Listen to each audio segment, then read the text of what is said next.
En los años 60, dos matemáticos británicos, Brian Birch y Peter Swinnerton-Dyer,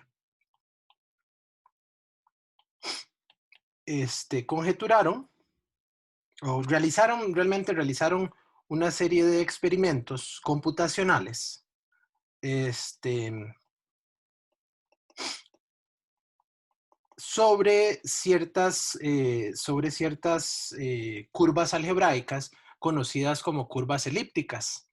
Em,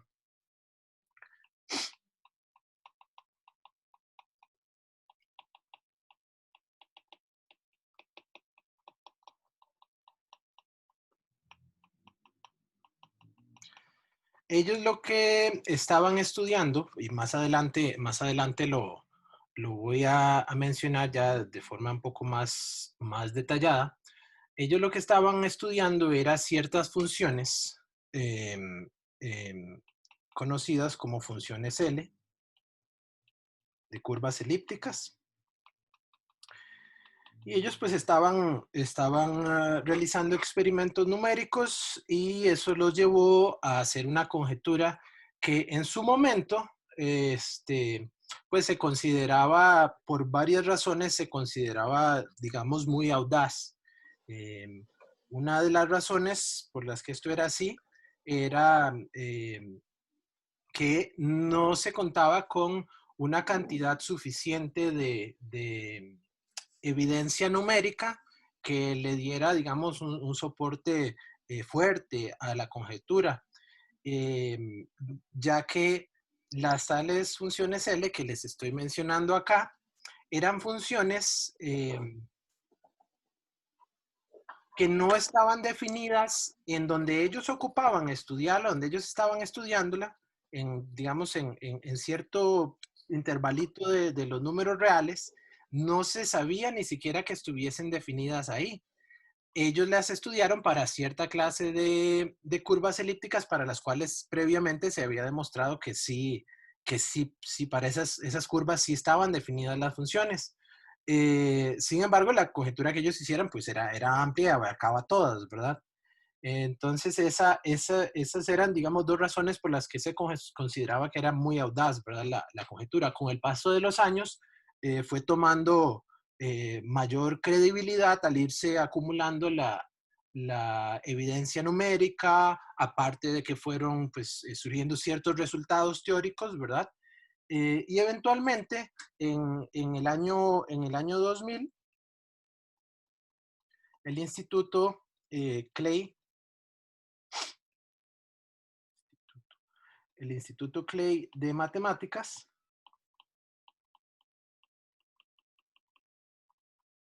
declaró la conjetura de Birch y Swinnerton-Dyer, que voy a abreviar como BSD, como uno de los 7 problemas del milenio.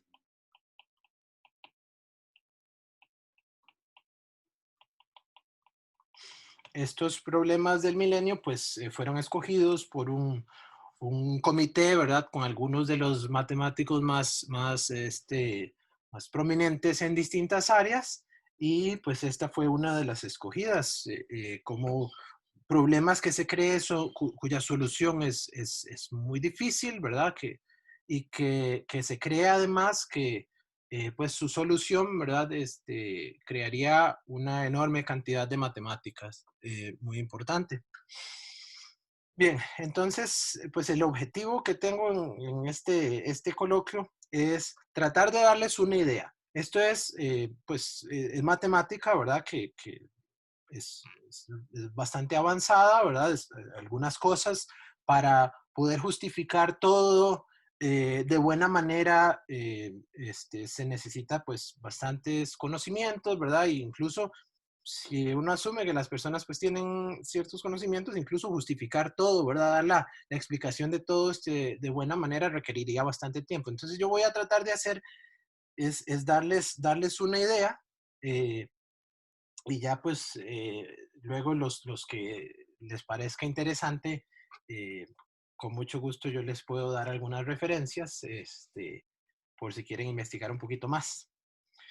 Bien, entonces vamos a empezar o sea, de momento solo les mencioné, lo dejé todo muy vago, lo único que les mencioné es que fue una conjetura, lo que ellos estaban estudiando eran las llamadas curvas elípticas, entonces vamos a empezar por mencionar eh, qué son las curvas elípticas.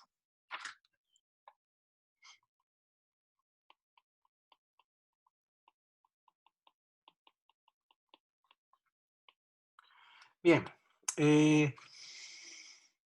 para ahorrarme tiempo, voy de momento a asumir que K es un cuerpo. Los que están apenas llevando cálculo y quizás no han estudiado tanto esto, pues pueden pensar en los números reales, en los números complejos, en el conjunto de los números racionales. ¿Sí? Es un conjunto en el que tenemos dos operaciones, ¿verdad? Una suma y una multiplicación. Eh, bien, entonces, quizás les voy a mencionar inicialmente lo que es una ecuación de Weierstrass.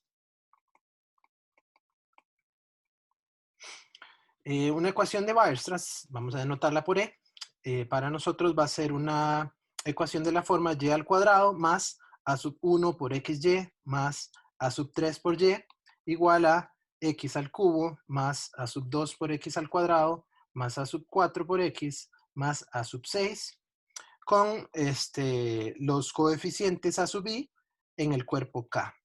Esto es lo que vamos a entender por una ecuación de Weierstrass. Em, ¿Qué es lo que pasa? Bien, hay distintas formas de definir las curvas elípticas.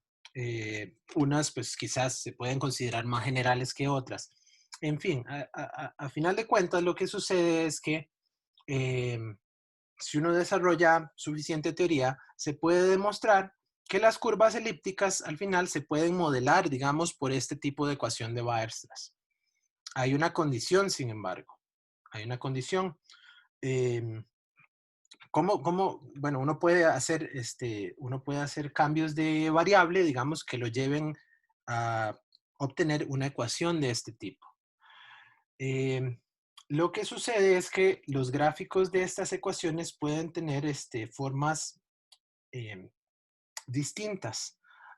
Hay ciertos invariantes que se definen para estas ecuaciones. Y bueno, algo que no he mencionado es porque esa numeración curiosa, ¿verdad? De los coeficientes a sub 1, a sub 3 por acá, a sub 2, a sub 4 y a sub 6. Eso simplemente es porque cuando uno hace ciertos cambios de variable permitidos, las ecuaciones que se obtienen se terminan escalando, digamos, y a, a donde están estos coeficientes, aparecen nuevos coeficientes multiplicados por ciertos escalares que están elevados básicamente a la potencia que indica el subíndice. Esa es la razón. Eh, hay un tipo de curva más sencilla que se puede estudiar, que es dada por la siguiente forma. Y al cuadrado igual a x al cubo más a por x más b. Esta es mucho más sencilla y entonces varios de los ejemplos que yo voy a dar, pues los trataré con esta. Sin embargo, para ciertas cosas, ciertos aspectos de la teoría, es necesario trabajar con las ecuaciones más generales de Weierstrass que está ahí.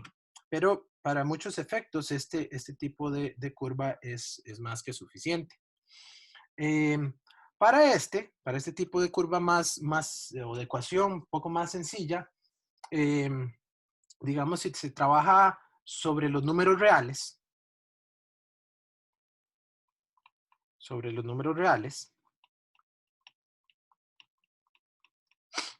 eh, este tipo de curva presenta la siguiente forma, su gráfico, digamos, eh, la siguiente realmente. Básicamente podemos pensar en esto de la siguiente manera. Vamos a ver.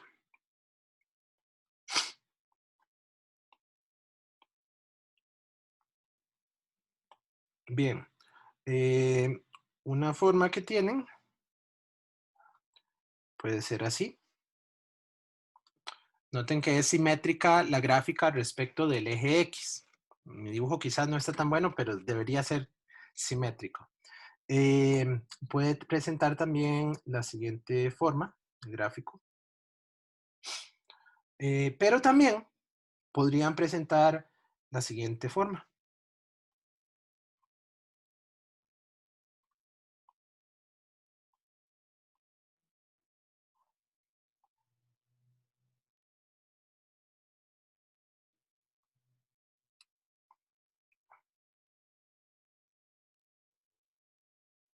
La diferencia fundamental entre estos gráficos es que las dos primeras son lo que se llaman curvas suaves. Es decir, en cualquier punto uno puede definir una recta tangente.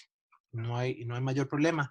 Estas otras dos curvas, ambas presentan un punto que es único, en el cual se tienen problemas para las rectas tangentes. No hay suavidad.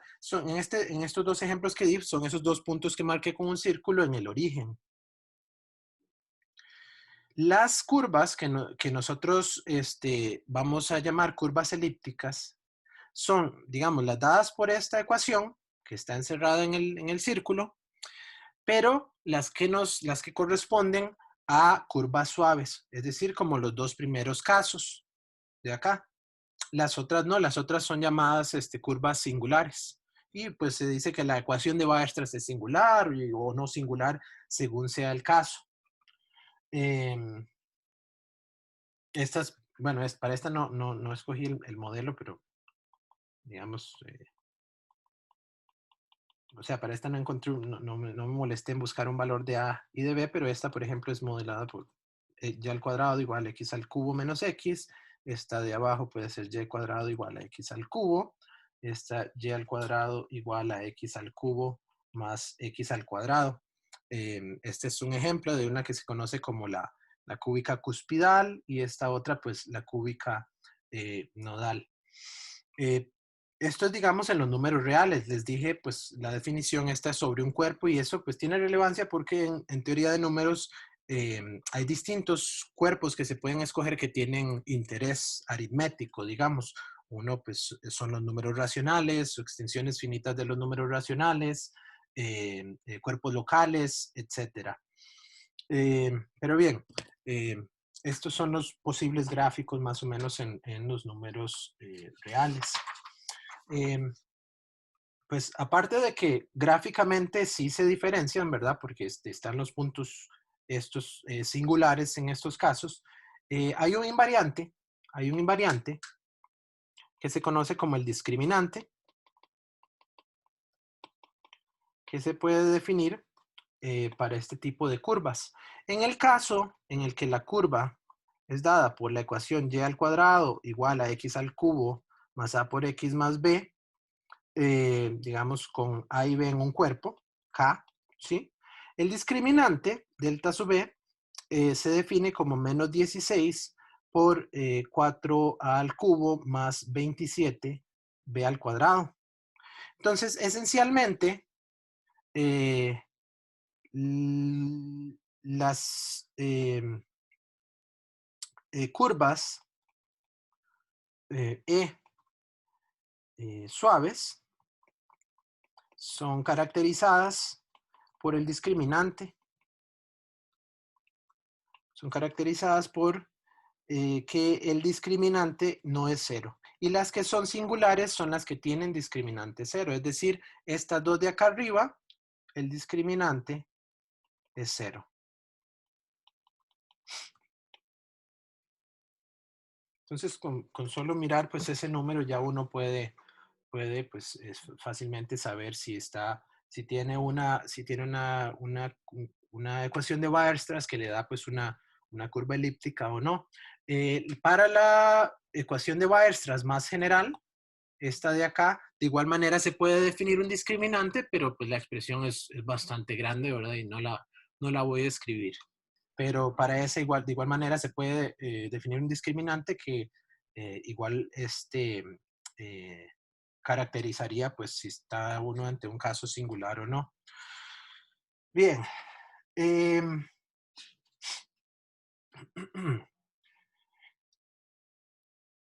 Eh, Porque estas curvas han resultado de importancia y de mucho interés desde hace, quizás podríamos decir, desde inicios del siglo pasado. Bueno, como ustedes saben, en matemática es muy común tratar de estudiar problemas, ¿verdad? Y ir tratando de aumentar la complejidad o de generalizar, ¿verdad?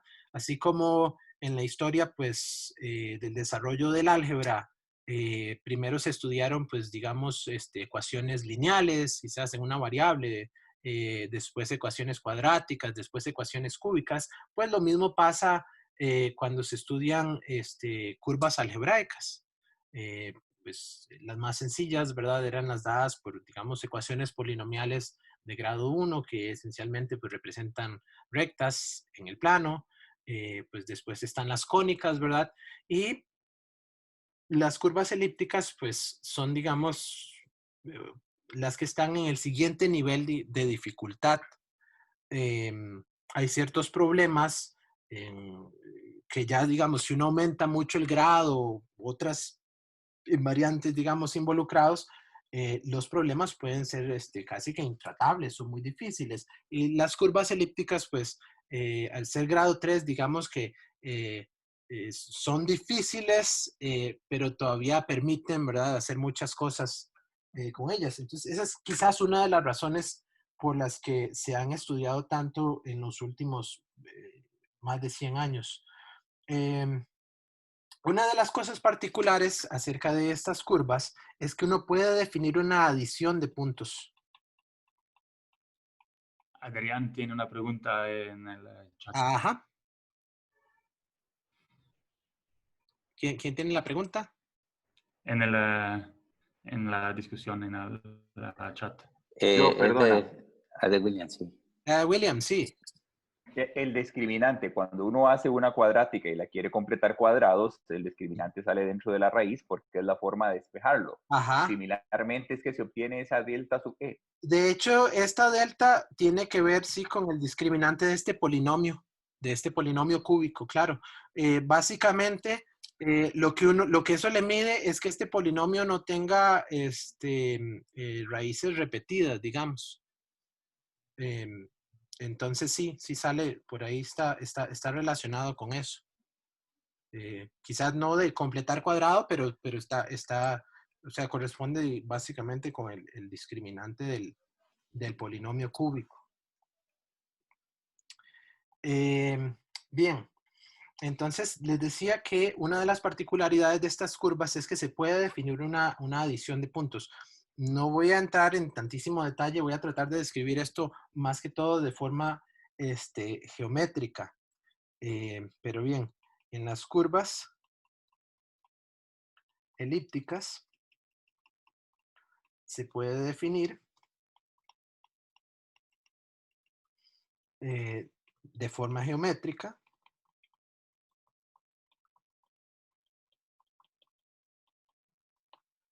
una manera de sumar puntos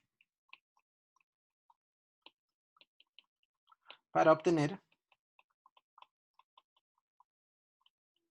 un punto nuevo.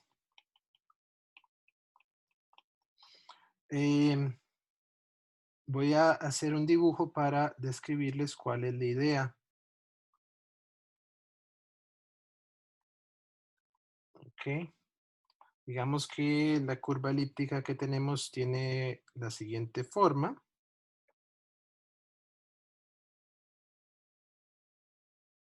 Ok. La idea es la siguiente. Supongamos que tenemos este punto y les vamos a llamar P y Q. Si nosotros trazamos la recta que pasa por P y por Q, en general, esa recta, pues la recta es dada por una ecuación de grado 1, ¿verdad? Y nuestra curva elíptica está dada por una ecuación polinomial de grado 3.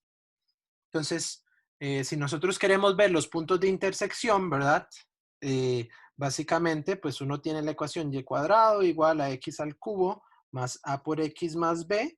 Y por otro lado, digamos que tenemos una recta y igual a mx más b y se quiere ver los puntos de intersección, ¿verdad? Entonces se sustituye esta en la otra y eso lo que nos daría pues es una ecuación de la forma mx más b al cuadrado igual a x al cubo más a por x más b, ¿sí?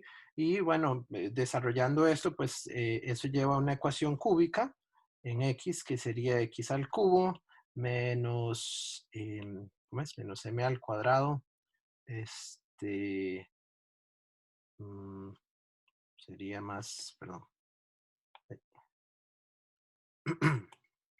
x al cubo más a menos m al cuadrado, si no me equivoco. No, mentira. El a no va con ese. Bueno, lleva una ecuación cúbica, o sea, no, realmente no necesito mucho de la ecuación. Igual a 0. Entonces, en general, pues se va a tener un tercer punto de intersección. Esto, digamos, en los reales, ¿verdad? ¿Por qué digo que en general? Bueno, pues porque pues, existen situaciones en las que ese tercer punto de intersección pues, no va a aparecer en los reales, ¿verdad? Podría ser un número complejo, ¿verdad? Entonces, realmente para justificar todo esto bien, pues, si estamos en R, pues habría que trabajar con los complejos, ¿verdad? En general, para justificar eso.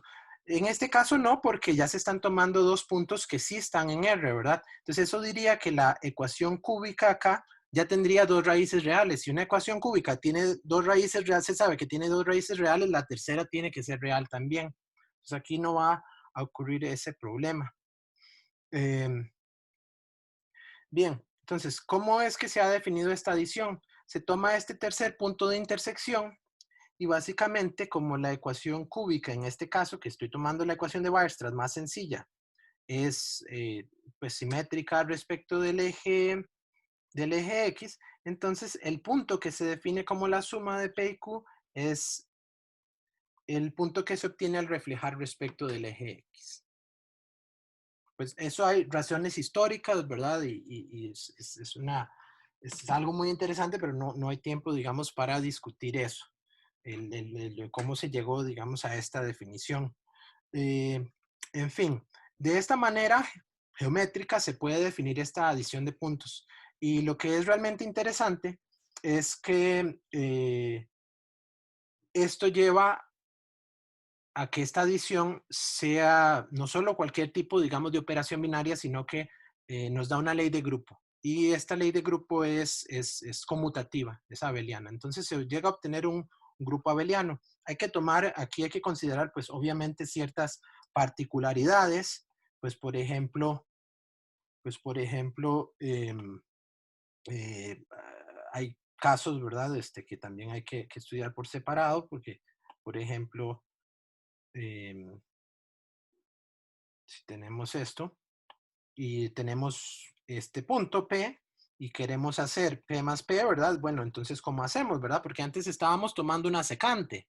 En este caso, pues habría que tomar la recta tangente, ¿verdad? Y esa es una de las razones por las que es necesario que la curva sea suave para poder definir esa tangente de manera adecuada. Pero bien, esta, digamos, es una descripción geométrica. Todo esto, sin embargo, se puede trabajar en términos de ecuaciones y no va a haber ningún problema, simplemente pues se pierde el dibujo pero sobre cualquier otro cuerpo se puede trabajar y se pueden encontrar fórmulas explícitas para las coordenadas de P más Q. Es decir, si tenemos que P es X sub 1, Y sub 1, Q es X sub 2, Y sub 2. Entonces, de forma relativamente sencilla, es un trabajito que involucra un poco de cálculo elemental y geometría analítica, se pueden encontrar coordenadas explícitas X sub 3 y Y sub 3 para este punto que van a estar dadas en términos de las coordenadas X1, Y1, X2, Y2 y de los coeficientes de la ecuación, digamos, si la ecuación es Y cuadrado igual X al cubo más A por X más B, pues en términos de A y B también. Pero eso no es tan complicado. Sin embargo, aquí estoy obviando otra cosa. Como les dije, ¿verdad? Hay mucho que se tiene que hacer para poder justificar todo bien. Hay algo muy importante que es que realmente para que todo esto funcione bien hay que trabajar en el plano proyectivo. Yo no voy a entrar a definir el plano proyectivo. Aquí podemos solucionar el asunto asumiendo que tenemos que esta curva, aparte de los puntos que están ahí marcados, hay un punto allá lejano para arriba y también para acá abajo, un mismo punto, digamos que es el llamado punto en el infinito. Entonces, cuando vamos a pensar nosotros en los puntos de la curva, visto, digamos, también como un grupo, ¿verdad? Con esta ley, pues vamos a pensar realmente, si caes el cuerpo, vamos a pensar en que tenemos ese punto en el infinito y las soluciones ya de la ecuación, los puntos x, y en k al cuadrado, tales que y cuadrado es igual a x al cubo más a por x más b. Este punto en el infinito, que también vamos a anotar por O, una O caligráfica, digamos, ese punto en el infinito es el que va a servir como el neutro para esta ley de grupo. Pero bien, todo eso se puede hacer explícito con ecuaciones y hay muchas referencias muy bonitas donde se explica esto con todo detalle. Entonces, nada más para resumir esta discusión muy rápida.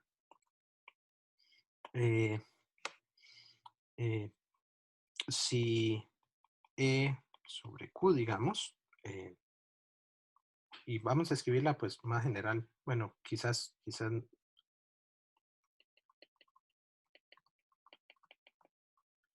es una curva elíptica,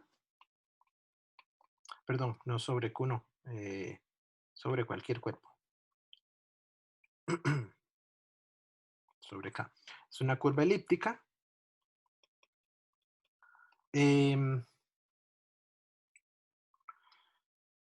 La suma de puntos anterior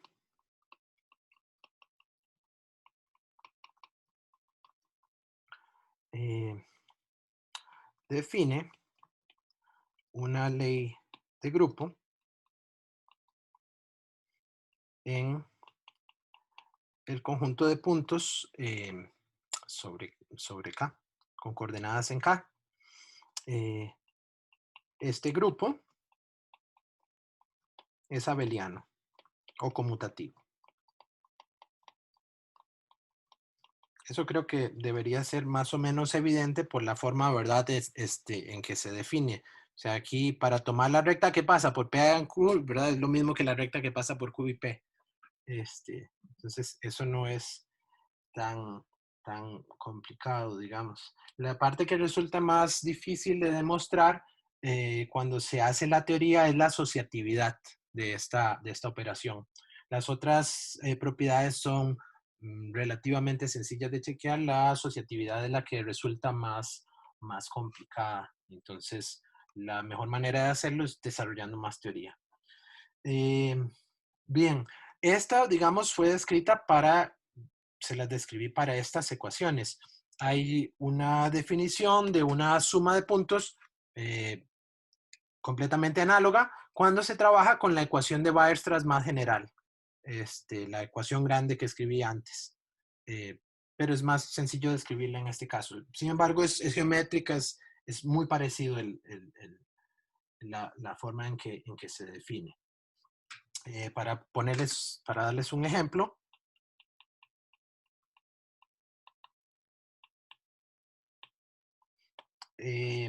digamos que tenemos la curva dada por la ecuación y al cuadrado igual a x al cubo menos 25x. Esto es pues x por x menos 5 por x más 5. ¿Sí? Todas las raíces son diferentes, ¿verdad? Entonces esta nos va a dar una curva elíptica. Su gráfico pues es el siguiente. Vamos a ver si no me sale tan mal esto. ¿Ok? Y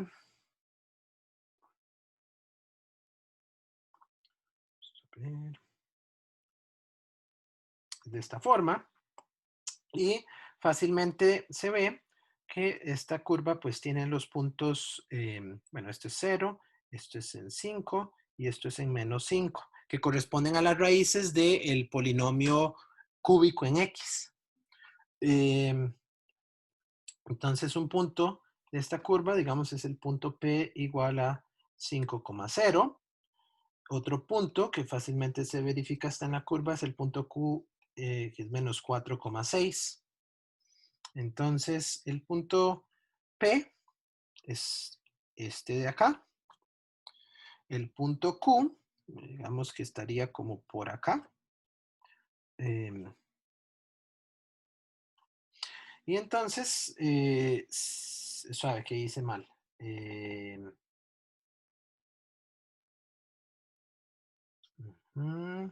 Este no es P, perdón, lo pinté donde no era, es acá. Este es P.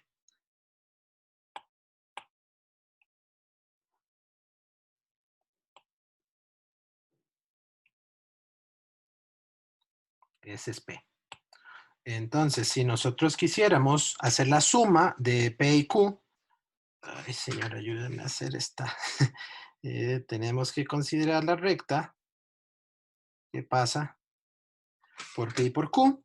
Y esa recta pues interseca a la curva acá, pero ese no sería la suma de P más Q. Tenemos que reflejar respecto del eje X. Entonces, este punto de acá sería la suma P más Q. Trabajando ya con las ecuaciones explícitas que les dije que se pueden conseguir, muy fácilmente se puede verificar que P más Q tiene coordenadas menos 5 entre 9, menos 100 entre 27. Entonces, este es un ejemplo de pues, sumar dos puntos en una curva elíptica. Bien. Una de las preguntas naturales, ¿verdad? Cuando se tiene un grupo es ¿qué tipo de estructura tiene ese grupo? Entonces, pues este caso no fue extraño a eso. Y los matemáticos se preguntaron, pues, sobre esta estructura. En el caso particular, en el que el cuerpo es el conjunto de los números racionales. Entonces, el grupo de puntos racionales.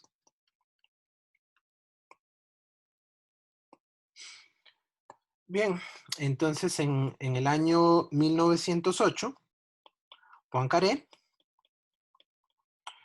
conjeturó que si E es una curva elíptica definida sobre Q, entonces piensen en una ecuación de Weierstrass de aquellas grandotas con coeficientes racionales. Entonces existe una cantidad finita de puntos, digamos P sub 1 hasta P sub n, en la curva, sobre la curva, tales que cualquier otro punto, Q, digamos, en la curva, se puede expresar como una combinación lineal de estos puntos. Como combinación lineal,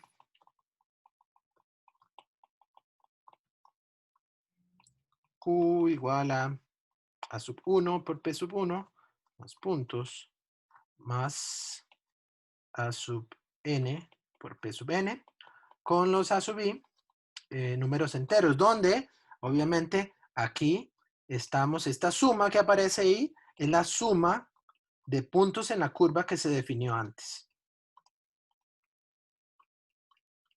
Es decir, lo que Poincaré conjeturó fue que cuando estábamos en presencia de una curva elíptica con coeficientes racionales, digamos, iba a existir un conjunto finito de generadores tales que, repitiendo el proceso de tomar el proceso geométrico de tomar estas rectas, intersecar ahí, ¿verdad? Y tomar luego el punto, reflejarlo, que haciendo esa operación, con solo estos puntos, se podía obtener cualquier otro punto racional de la curva.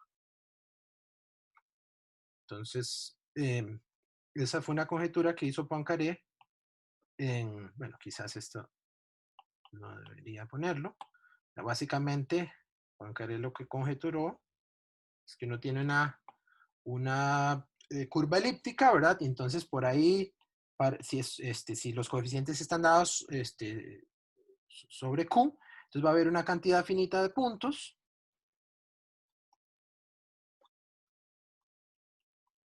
¿Sí? P sub 1 hasta P sub n, tal que entonces haciendo esas operaciones con estos, se obtienen todos los... Ay, no pasó. Se obtienen todos los puntos de la curva, ¿verdad? Obviamente, pues en estos casos, quizás aquí no me quedó tan bien el dibujo, pero aquí hay un punto, ¿verdad? Y entonces aquí estaría, por ejemplo, sería la suma de P sub 3 y P sub 4. Entonces, P sub 3 más P sub 4, etcétera. O sea, lo que él conjeturó es, repitiendo esta operación geométrica, se puede obtener todos los puntos de la curva a partir de este conjunto finito de generadores. Por supuesto, no necesariamente la combinación lineal pues va a ser única, ¿verdad? Porque entre estos puntos puede haber algunos puntos tales que al sumarse consigo mismo una cierta cantidad de veces se obtenga el punto que es el elemento neutro. Pero si esos puntos se separan, pues en lenguaje más moderno, esto se puede expresar de la siguiente manera. Este teorema se conoce como el teorema de Mordell-Weil y fue demostrado, digamos, por Mordell en 1922 por Mordell y luego por Weil en 1928.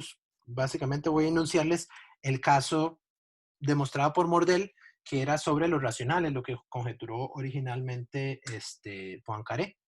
Entonces, básicamente el teorema lo que dice es que el grupo de puntos racionales en la curva elíptica de Q es finitamente generado.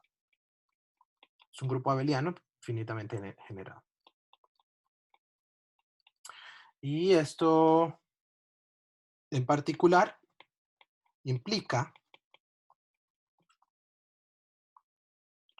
que existe un grupo finito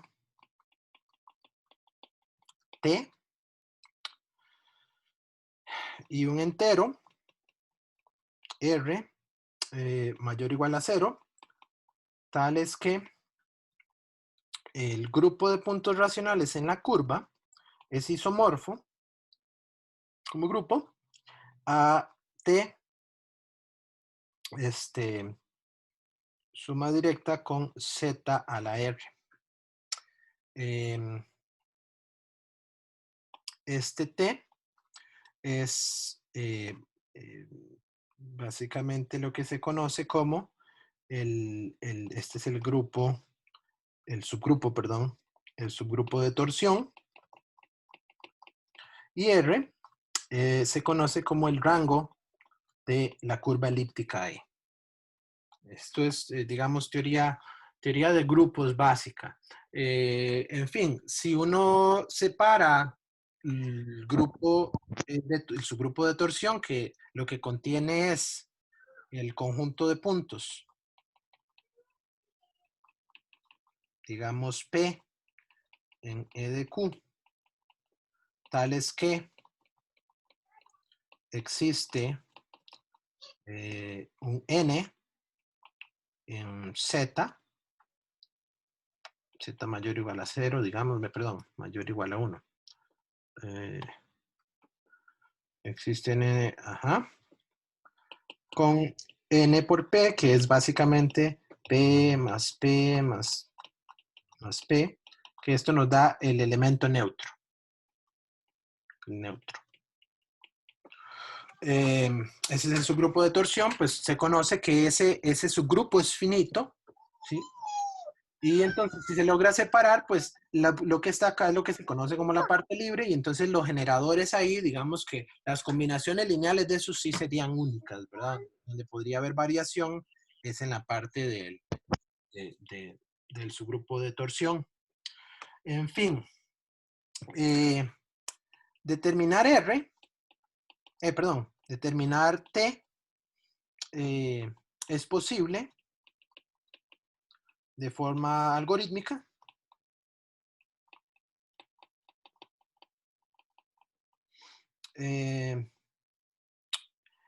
Y además, se sabe que sobre Q solo hay 15 posibilidades. Solo hay 15 posibilidades para T sobre Q, ¿verdad? Ya si uno cambia el cuerpo sobre el que está trabajando, pues esa es otra situación. Hay un teorema sumamente famoso y difícil que se conoce como el teorema de Mazur. Esto fue demostrado entre 1977 y 1978. Hay dos artículos sumamente famosos y difíciles de Mazur. Y dice que solo hay 15 posibilidades. Perdón, eso ya se los dije. Dice que las 15 posibilidades, o el subgrupo, ahí no cambié de color, el subgrupo de torsión T solo puede ser uno de, ok, entonces puede tenerse T isomorfo a Z módulo NZ.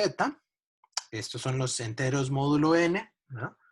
Para un grupo cíclico de orden N, para N mayor o igual a 1, menor o igual a 10, o N igual a 12. El 11 se salta, ese no puede ser. O si no, puede ser isomorfo a la suma directa de un grupo cíclico de orden 2 con un grupo cíclico de orden 2N, con N variando entre 1 y 4. Entonces, aquí hay 4 posibilidades, aquí hay 11 posibilidades en la otra, esas son las 15 posibilidades que se determinó que podía tener el subgrupo de torsión, y ahí, como les dije, hay una forma algorítmica de determinarlo dado una ecuación de una curva elíptica sobre Q. Entonces, determinar este subgrupo de torsión, digamos que con lo que se conoce actualmente, no es un problema difícil. El problema grande viene en determinar R, el rango de la curva elíptica. Eso es lo que es extremadamente difícil. A punto de que hoy en día no se conoce una técnica que funcione siempre para determinar ese rango. La conjetura de Cauchy-Swinnerton-Dyer tiene que ver precisamente con una forma en la que se podría determinar ese rango. Entonces, hacia ahí vamos. Bien.